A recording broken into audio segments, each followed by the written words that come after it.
I was noticing in January in particular, there are a lot of people who are done with the holidays and they are ready to pick up a challenge to try and help them get back on track.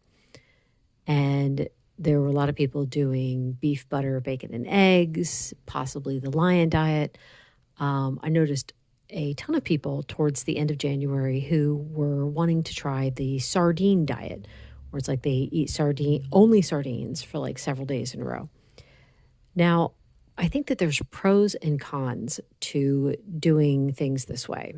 One pro that I see is that it does help change your mindset a bit.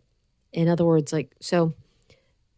I still remember the first time that I did a carnivore challenge. I had been doing keto for about a year and I thought it sounded like an interesting idea. I was already used to eating, this way. And it's like, I like the idea of just changing things up a bit. So I tried my first carnivore challenge. And what I learned from that, I felt like was invaluable. I realized, number one, that I did not need vegetables to maintain good health. The second thing was I realized that all the indigestion that I'd had from vegetables over the years was unnecessary and I didn't have to put up with it anymore. So that was a big deal for me. I learned a lot and I moved forward with that information. So that to me is a pro. You do one of these challenges, you find something that is important and you add that in to what you're doing normally. One of the cons that I see to doing these challenges is that people use it almost the way, let me see, it's almost like a punishment. I mean, let me see if I can explain this correctly. So you've been binging, you've done really badly, you've gained weight back, you feel horrible, and it's like now you're going to do something super restrictive to try and get things back on track.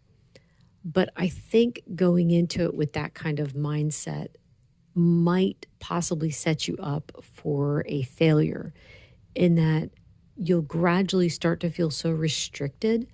And then when you're done with the challenge, you might go off track again.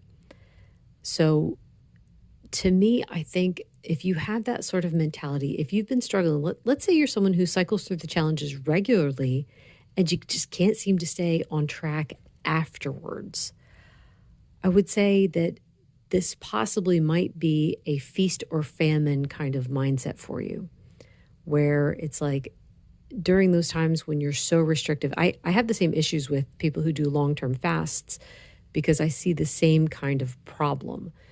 They'll do this extended fast because they're trying to like reset their system, and then they'll do okay for maybe a couple weeks afterwards, and then the binging starts. So, yeah, it's a feast or famine mentality, and it's better to have the idea of, I hate to use the word moderation. When I say moderation, I mean learning how to moderate the things that you know you can eat, not sweets and carbs and things like that. That's not what I mean. So here's an example. There are a whole lot of people that struggle with coffee and heavy cream. And when I see these people struggling with it because they'll just be pouring way too much cream and they understand that they have no control over it, then they'll try to change so that they stop having coffee for a while or they stop using heavy cream and they're really not enjoying their coffee. So they do this challenge and then they get to the end of the challenge and then they're right back at it. So to me, a better idea in that situation is either give it up completely with the mindset that you're done. You're never going to have it again. Or have the idea of, I'm going to start measuring it and I'm going to dial it back. That, I think, is a better idea. So this is what I did with the heavy cream for myself. Because yes, I love heavy cream too, and I would always just pour. So I will still do that sometimes. Like if I have a cup of really strong coffee, oh my goodness, yes, I will pour without measuring. That doesn't happen very often, thankfully, because otherwise I wouldn't be able to drink the coffee. It would just taste too bad.